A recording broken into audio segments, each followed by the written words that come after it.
Un tiempo con Dios para meditar todo el día. Nuestra máxima autoridad. Y leemos en el Evangelio de Marcos, en el capítulo 5, versículos 6 al 10. Y dice la palabra de Dios: Cuando vio pues a Jesús de lejos, corrió y se arrodilló ante él.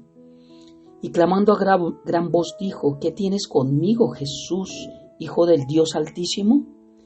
Te conjuro por Dios que no me atormentes, porque le decía: sal de este hombre espíritu inmundo. Y le preguntó: ¿cómo te llamas? Y respondió diciendo: Legión me llamo, porque somos muchos. Y le rogaba mucho que no los enviase fuera de aquella región. Nuestra máxima autoridad. Continuamos viendo el relato del endemoniado gadareno de Marcos capítulo 5, del versículo 1 al versículo 20. Y hoy la palabra de Dios en este relato y en muchos más y en toda la Biblia nos muestra quién es nuestra máxima autoridad. Tristemente para el mundo, la máxima autoridad no es la palabra de Dios. Si la máxima autoridad fuera la palabra de Dios para todo el mundo, todos creeríamos en lo mismo y todos viviríamos de la misma manera. Pero cada quien cree a su manera y cada quien decide obedecer a su manera a quien cree, a quien quiere. Y es increíble cómo a veces en consejerías y en tiempos que tenemos para hablar con personas, podemos compartirle la palabra y algunos dicen: no creo eso. Y refutan diciendo: es que a mí me dijeron, es que a mí me enseñaron, es que a mí me explicaron de otra forma. Y bueno, no creen lo que la Biblia dice, pero sí creen lo que les dice otra persona. Quiere decir que su máxima autoridad no es la palabra de Dios. La máxima autoridad es tal vez un pastor que le enseñó algo equivocadamente, tal vez alguien que no es pastor y se dice para ser pastor y enseña lo que no sabe. Tal vez le enseñó a alguien que escuchó de otro equivocadamente y se creyó eso. El Señor muy claramente dijo que derribemos todo argumento que se levanta en contra del conocimiento de Dios. Y la primer muralla que hay en nuestra mente somos nosotros mismos, cuando ponemos muros y decidimos no creer, no aceptar, porque ya tenemos nuestra creencia, ya tenemos nuestra fe arraigada, así no sea en Cristo, pero tenemos nuestra fe y nuestra creencia de que en esa forma es la correcta. O sea que la máxima autoridad no es la palabra de Dios para nosotros. Pero veamos lo que la palabra de Dios dice, nos muestra que inclusive hasta los demonios entienden cuál es la máxima autoridad. Y clamando a gran voz, dice que cuando vio pues a Jesús, corrió y se arrodilló ante él. Mira, hasta los demonios se arrodillan delante de Dios porque los demonios saben quién es Jesucristo. Ellos conocen la autoridad. Dice que se arrodilló ante él. ¿Por qué se arrodillan ante Dios? ¿Por qué claman? ¿Por qué le ruegan que no lo manden al abismo? Porque ellos ya tienen un juicio. Ellos saben que tienen un juicio. Y saben que un día vendrá donde irán a esa prisión del lago de fuego y azufre eternamente. Ellos lo saben porque ellos ya tuvieron un juicio. Lo que no saben es cuándo es el tiempo. Y al ver a Jesús, eso para ellos es un tormento. Eso para ellos es terrible, ver que les llegó la hora. Por eso se arrodilla ante él.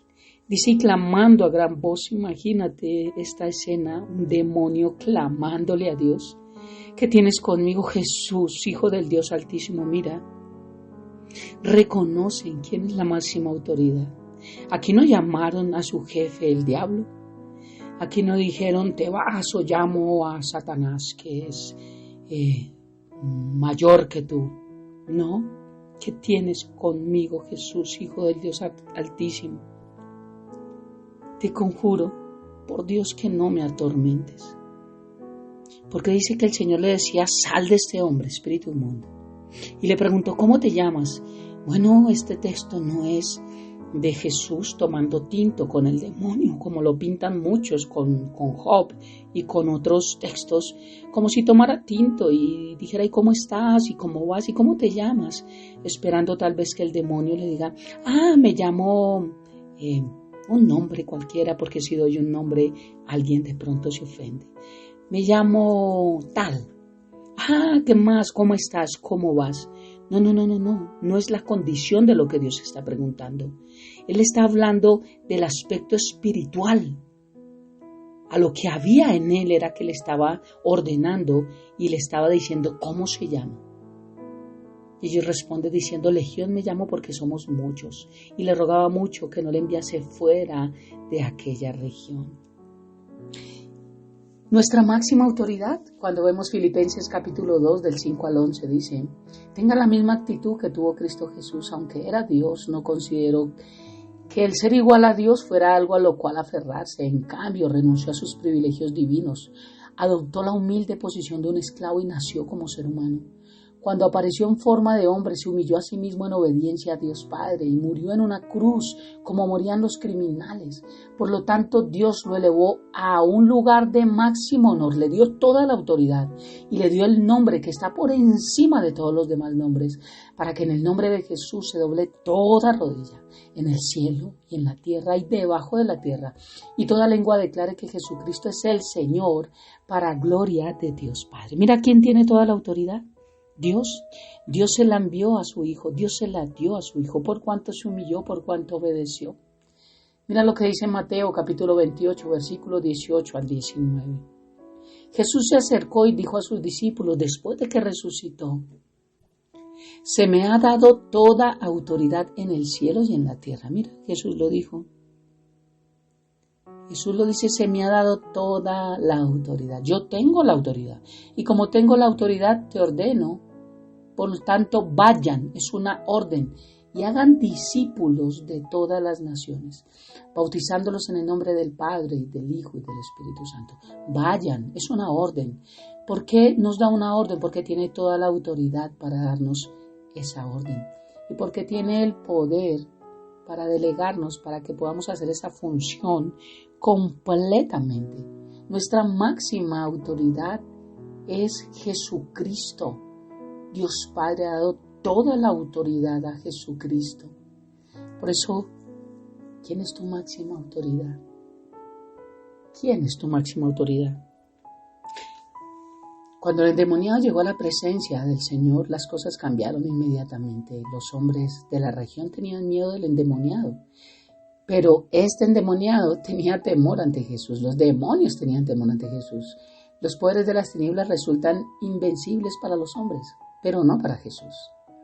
Vemos también que el endemoniado estaba preocupado porque Jesús, como Hijo de Dios, podía precipitar o anticipar su ruina final. Los demonios saben que llegará el día del juicio cuando la libertad relativa de la cual ahora gozan se terminará para siempre, y está determinado para ellos su castigo final y terrible, y también para los que se dejan influenciar por el relativismo y por creer que Dios nos ama tal como somos y no importa lo que hagamos. El endemoniado estaba enterado tanto del nombre humano de Jesús como de su deidad, aunque este era al parecer su primer encuentro con Cristo. Tal conocimiento demuestra que no se trataba simplemente de un loco, de alguien de un problema psiquiátrico. Estaba poseído por poderes demoníacos que conocían la verdadera identidad de Cristo. Un endemoniado reconoció inmediatamente la majestad, la autoridad, el poder, el dominio, la gloria de Dios. Así que su primera reacción es un temor reverente que le indujo a postrarse ante él. Aquí se cumple lo que dice Santiago capítulo 2, versículo 19. Miremos lo que dice del 14 al 19. Amados hermanos, ¿de qué sirve a uno decir que tiene fe si no le demuestra con acciones? ¿Puede esa clase de fe salvar a alguien? Supóngase que ven a un hermano o una hermana que no tiene que comer ni con qué vestirse, y uno de ustedes le dice a Dios, que tengas un buen día, abrígate mucho y aliméntate bien, pero no le da alimento ni ropa. ¿Para qué le sirve? Como pueden ver, la fe por sí sola no es suficiente, a menos que produzca buenas acciones. Está muerta y es inútil. Ahora bien, alguien podría argumentar, algunas personas tienen fe, otras buenas acciones, pero yo les digo, ¿cómo me mostrarás tu fe si no haces buenas acciones? Y yo les mostraré con mi fe mis buenas acciones. Tú dices tener fe porque crees que hay un solo Dios. Bien hecho. Aún los demonios creen y tiemblan aterrorizados. Bueno, la fe nos está mostrando que sin obras es muerta y no necesitamos las obras para ser salvos. Pero porque soy salvo, mis obras demuestran que he sido salvo. Es lo que está diciendo Santiago. Es que la forma de vivir muestra que son salvos. Porque no puedes decir que eres salvo y tus obras son incorrectas, o no puedes tener obras creyendo que eres salvo, pero nunca has sido salvo. Dice que los demonios creen. ¿Cómo así? ¿Los demonios tienen fe? No, de esta clase de fe no está hablando. Uno, Jesucristo no murió por ángeles, murió por ti, por mí, por hombres mortales. Segundo, los ángeles ya tienen su juicio, ya tienen su resultado. Entonces no es esa clase de fe de creer en Jesús para salvación.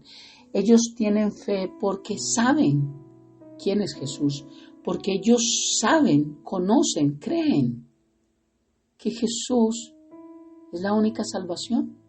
Ellos conocen a Dios, conocieron a Dios, ellos estuvieron allí con Dios. O sea que ellos sí saben la verdad. De ese tipo de fe es el que habla Santiago. Conocen a Dios, creen en Él, creen que es verdad.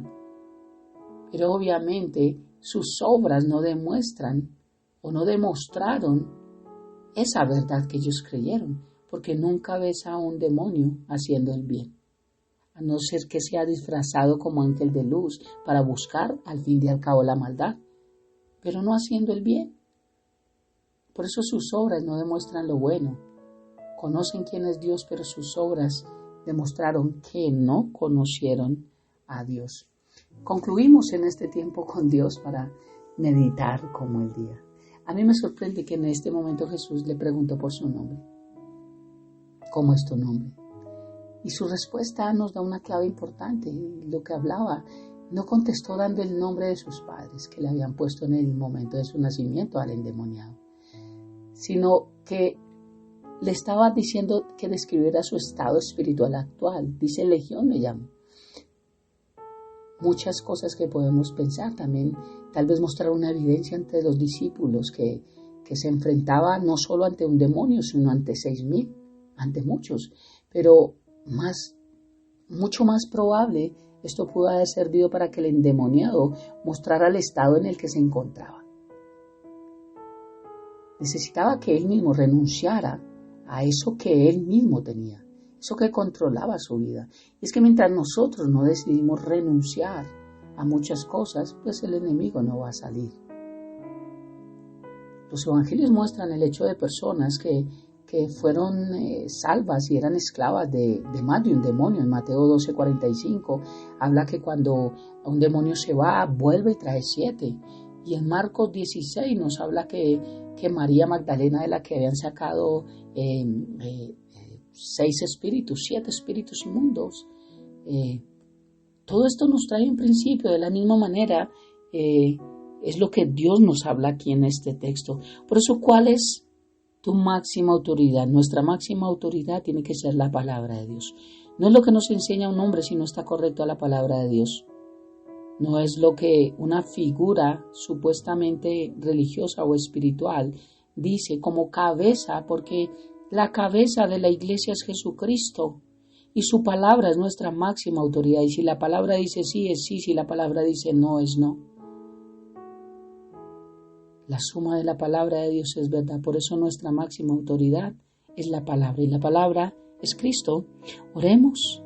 Padre eterno de gloria, gracias por esta hermosa mañana, este día, por estos principios, por tu palabra, por todo lo que nos enseñas, por todo lo que nos dices, por todo lo que nos muestras. Gracias por tu misericordia, tu bondad, tu amor. Gracias. Nosotros también nos inclinamos ante ti, ante tu majestad, Dios. Gracias porque creemos, y oro porque los que creemos de una manera, o los que creen de una manera equivocada, puedan acercarse a la verdad. Que no solo creen y tiemblen, pero que sus obras no muestren en lo que creen. sino que nuestras obras muestren en quién creemos, porque entendemos que las obras no nos salvan, pero las obras muestran nuestra salvación. Te amamos y te bendecimos, Padre, y dejamos este tiempo en tus manos, habiendo orado a ti en el nombre de Jesús y bajo el poder de tu Santo Espíritu. Amén y amén. Un abrazo gigante para todos.